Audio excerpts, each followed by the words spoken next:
ये हिंद जय जोहार दोस्तों। तो इस वीडियो में हम आपसे Jharkhand polytechnic entrance exam preparation के लिए फिजिक्स के कुछ इंपॉर्टेंट क्वेश्चन आंसर डिस्कस करने वाले हैं, जो आपके आने वाले एग्जाम के लिए जो है इंपॉर्टेंट है। तो इनमें से कुछ क्वेश्चन जो है हम लोग पहले भी डिस्कस कर चुके हैं, तो उसके लिए कुछ टेंशन नहीं लेना है। धीरे धीरे हम लोग क्वेश्चन के लेवल को इंक्रीज करते जाएंगे और अच्छे अच्छे हम लोग क्वेश्चन जो है सॉल्व करते जाएंगे, और उसके बाद इतना हम लोग कर लेंगे कि एग्जाम में आप लोग जो है गर्दा उड़ा सकते हैं। तो बढ़ते हैं पहले क्वेश्चन की ओर। क्वेश्चन नंबर 1 है, त्वरण का एसआई मात्रक है। SI unit of acceleration is, तो इसका राइट आंसर होगा ऑप्शन नंबर सी, मीटर पर सेकंड स्क्वायर। उसके बाद जो है क्लास 9 और 10 के चैप्टर में जो है फिजिक्स के जितने भी एसआई यूनिट वाले क्वेश्चन है सारे इंपॉर्टेंट है, ठीक है। इसमें से लगभग 2 या 3 या 4 क्वेश्चन जो है एसआई यूनिट से पूछ देता है, तो इंपॉर्टेंट है, याद रखना है। उसके बाद नेक्स्ट क्वेश्चन है, स्वचालित वाहनों में एक यंत्र लगा होता है जो उनके द्वारा तय की गई दूरी को प्रदर्शित करता है। इस यंत्र को क्या कहते हैं? तो इसे जो है ओडोमीटर कहते हैं, और ये इंपॉर्टेंट क्वेश्चन है, हर सेट में आ रहा है, ठीक है। नेक्स्ट क्वेश्चन है, इनमें से कौन सही है? तो इसका राइट आंसर होगा ऑप्शन नंबर ए, बी बराबर यू प्लस ए टी। ये जो है आपका गति का एक नियम है, तो इसका राइट आंसर होगा option number A. Next question है, द्रव्यमान एवं वेग के गुणनफल को क्या कहते हैं? तो इसे हम लोग जो है संवेग यानी कि मोमेंटम कहते हैं, ठीक है। और मोमेंटम का एसआई यूनिट जो है केजी मीटर पर सेकेंड होता है, तो ये भी इंपॉर्टेंट है, इसको भी याद रखना है।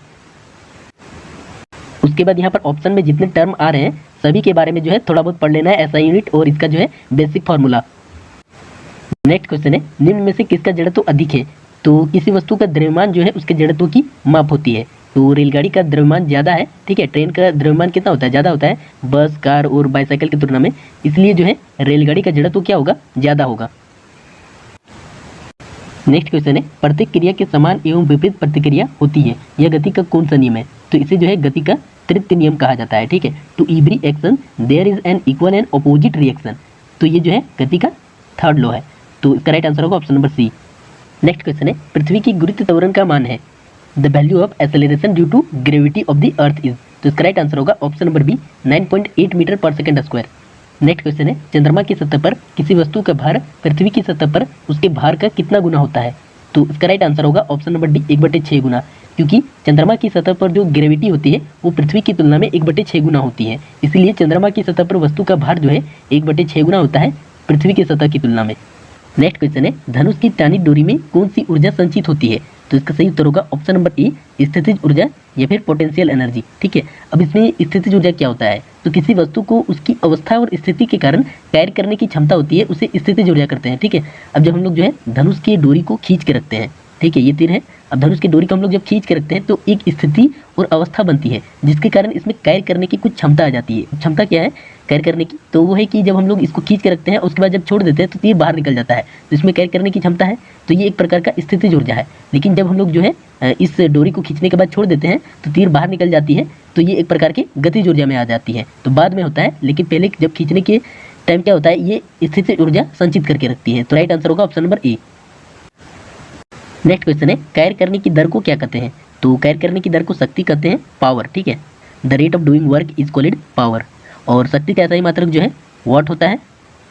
और उसके बाद बाकी जितने पॉइंट है, ऊर्जा, बल और दाब, इस सब को जो है इंपॉर्टेंट पॉइंट है, तो इस सब के बारे में भी पढ़ लीजिएगा थोड़ा बहुत। नेक्स्ट क्वेश्चन है, किसी वस्तु का वेग दोगुना कर दिया जाए तो उसकी गतिज ऊर्जा कितनी हो जाएगी? तो गतिज ऊर्जा काइनेटिक एनर्जी का फॉर्मूला होता है के बराबर आपका 1/2 mv² होता है, ठीक है। m आपका द्रव्यमान है और v आपका जो है वेग है। अब वेग को हम लोग दोगुना कर दे रहे हैं, ठीक है, तो यहाँ क्या हो जाएगा? अब जो है नया के काइनेटिक एनर्जी बनेगा, के डैश लगा देते हैं, तो ये आपका हो जाएगा 1/2 m, और v आपका 2v हो जाएगा, 2v का स्क्वायर, तो ये हो जाएगा 1/2 m और 2v का स्क्वायर, तो 2 का स्क्वायर जो है 4, v का स्क्वायर, v का स्क्वायर, तो अब हो जाएगा 4 1/2 mv²। इसको इस तरह से अरेंज कर लेंगे, तो ये देखिए 1/2 mv² आपका क्या है? के ही है पुराना वाला, तो 4 के, यानी कि जो नया काइनेटिक एनर्जी है वो 4 गुना है किसके? पुराने काइनेटिक एनर्जी के। तो इसका राइट आंसर हो जाएगा ऑप्शन नंबर सी, 4 गुनी, यानी कि 4 टाइम्स जो है बढ़ जाएगा। नेक्स्ट क्वेश्चन है, आवृत्ति का एसआई मात्रक है, तो फ्रीक्वेंसी का जो एसआई यूनिट है वो आपका हर्ट्ज होता है, तो इसका राइट आंसर हो जाएगा option number B. Next question है, इनमें से तरंग वेग, तरंग दैर्ध्य तथा आवृत्ति के बीच सही संबंध कौन सा है? तो आइए इसको रिलेट करके देखते हैं। तो जैसा कि आपको पता होगा, या जैसे तरंग वेग दिया गया है, तो तरंग वेग होता है v दिया है। अब उसके बाद v बराबर आपका क्या हो जाता है? वेग बराबर क्या होता है? दूरी बटे में चाल। तो दूरी को हम लोग जो है तरंग दैर्ध्य बोलते हैं तरंग के लिए, ठीक है। तरंग के लिए दूरी को हम लोग तरंग दैर्ध्य बोलते हैं, क्योंकि इसका एसआई यूनिट जो है मीटर होता है, और दूरी का एसआई यूनिट भी क्या होता है? मीटर होता है। तो यहाँ पर क्या हो जाएगा? लैम्बडा। उसके बाद आपका जो है हम लोग को टाइम भी लेना है ना, तो टाइम बटे में टी। और चूंकि आपको पता होगा कि टाइम टी बराबर आपका होता है 1 बटे में फ्रीक्वेंसी या फिर आवृत्ति, ठीक है।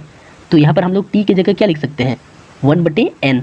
तो 1 बाय जिसे एन लिखेंगे तो ये एन ऊपर चल जाएगा, तो यहाँ पर ये एन आ जाएगा। तो आपका जो है तरंग वेग, ठीक है, speed of wave equal to हो जाएगा आपका तरंग दैर्ध्य गुने में आवृत्ति, ठीक है, वेवलेंथ इनटू फ्रीक्वेंसी। तो इसका राइट आंसर हो जाएगा ऑप्शन नंबर ए।